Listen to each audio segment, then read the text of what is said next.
No matter what I've been through in my life, no matter how many times I hit the ground, you know what I mean? I never stop fighting. Like everything that I've been through in my life, I've always been a fighter. I've always been a person who was unwilling to give up. And that's what made me a rebel.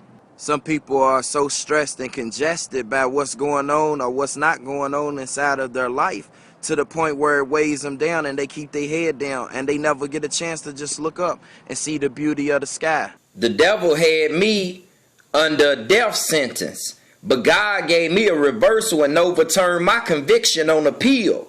So now I bind the enemy from the top of his head to the crown of his thoughts, to the bottom of his intentions, from the soulless pit of his heart to the bottom of his wicked feet, to the heels of my purpose, covered in grace and mercy. No weapon formed against me shall prosper, not even the one that I form against myself shall prosper. This is with certainty, trust, and faith in a living God. When God said that you was made in the likeness and image of Him, and His Spirit dwells within you, how is it that you can't do what you need to do? How is it that you walk around with your head down, you frustrated, you depressed, you disappointed? But if Jay-Z or Oprah Winfrey said that all their resources was yours, then you would have a certain confidence about yourself. You would walk with your head up. But here go God, your Father, the Creator of all things. He's giving you dominion over everything over the earth, but yet and still you walk around like you defeated and cheated. You better get yourself together. You better stand up inside your greatness and live a life of purpose. Street life has become incompatible with what I want and need out of life, what I have to offer through wisdom and experience, and what I represent within my transformation. I can no longer be a willing participant in chasing after death, destruction, disease, or dysfunction. I have truly wasted so much time, strength, energy, and other resources investing in something only good to spoil and destroy me. I have suffered more than I have celebrated, and this has drained all attachment and blind loyalty from my heart and mind where the game is concerned. Prison and jail has seen me for more days than my own mother, who carried me inside her womb for 9 months and in her soul endlessly thereafter. I have caused more terror and pain in other people's lives more than I've created peace and happiness. I have deliberately and consciously denied God and His order. There's no way that I can say that I'm a man of God if I don't reflect love. People say every day that they can't do it, that they can't make it. Well, I'm here to tell you that after 11 flat years of being surrounded by brutal men filled with hopelessness, I have changed my life to a point and a place where I'm no longer in the same position. I'm living a purpose-driven life. I know that God crossed our paths for a specific reason at this specific time. He wants me to inspire you to feel His love in the greatest way, and to show you how to use your greatest strength to become the best you. He wants me to tell you not to be selfish and hold on to your pain in a crippling way, but hold on to it and let it be a reminder that if you can feel it, then you are still alive.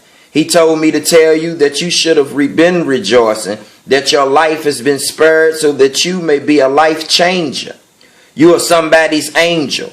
I know that there's something about you because God told me I couldn't give up on you because you deserve to be rewarded with something new, and being neglected and betrayed is owed to you.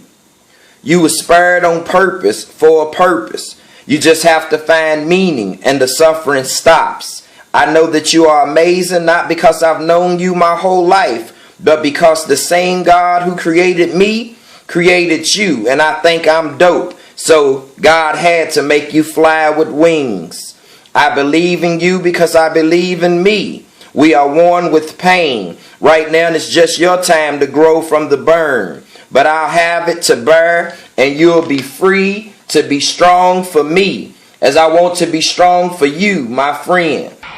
The people that you keep around you, each individual carries a different energy. And that energy is a representation of where their spirit and their mind is. So if you have somebody who is miserable, somebody who is always negative, then the energy that they're going to have is going to be pollution. Instead of rebelling against normalcy, why not rebel against defeat? Why not rebel against being guilty of neglecting your responsibilities of purpose? Why not be a rebel against stereotypes that you intentionally, consciously play into? Why not be a rebel against being one that hurts other people or violates other people's space or property? Instead of you ordering your steps, you allow God to order your footsteps, and God is only the manifestation of love. So if you're doing something that is unloving, you're being ungodly towards yourself, towards others, towards the earth.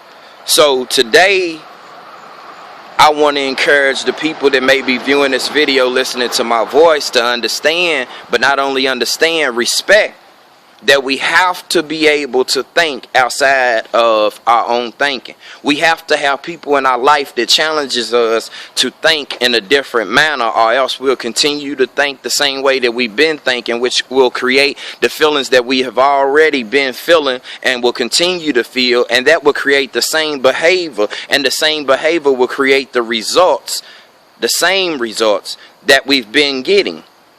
It's up to us to make a decision, and when we make that decision, that's what gives us the fruit of our labor. What we become active in, what we become passionate about, what draws our determination, what draws our obsession. We have to be able to control our thinking, and we are capable, more than capable, because God said that I created you in my image and my likeness, and as a bonus, my spirit dwells within you. So if you have all of this content of the greatest force of energy dwelling inside of you, what is it that you cannot do? So I encourage you today, as it's raining and the earth is being replenished, and people are crying and mourning and over loss of relationship and connectedness and money and materialism, I encourage you to change the way that you're thinking. Start thinking differently, because that's what is going to determine what your final destination is. There was this man, and he was destined to be great because of all the pain he suffered and the raw talents he had. He wanted to be the product of his greatest thinking, because he knew what he had survived. He knew the strengths inside of his capabilities.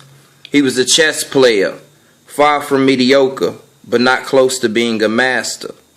He was a king who thought like a king, but at one time he had been a pawn. Then he learned the game. He set out to be perfect in his moves, to sharpen his sword, and to be effectively advanced. He thought ahead, and that's why his future was bright. The flaws of a genius. Good morning, beautiful ladies. I have a message for you concerning the man that you have in your life. It should be certain things that he's willing to do, certain things that he's believing in, certain things that he wants to do, he feels drawn to do to impress you.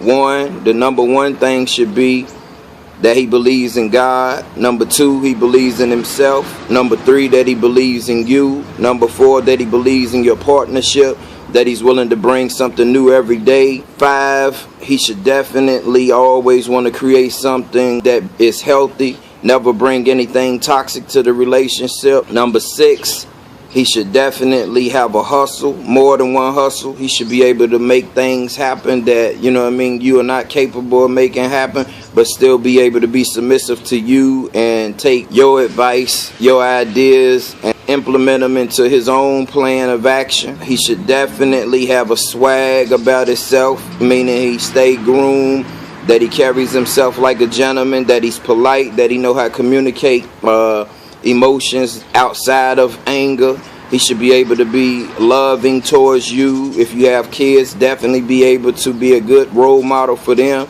And 7, he should always want to make you smile. He should definitely want to make you smile. So he got to have a sense of humor. If your man doesn't have this, or if this is not what you're looking for in a man, then you're going to find yourself wasting energy, being a part of something that is toxic, that you are greater than. So make sure that you check your list off before you get involved with somebody. And if you're involved with them, you have to give them an ultimatum of what it is that you want that's going to be beneficial to not only you and your kids, but to your relationship. Be healthy. Be just an inspiration. Have a great day.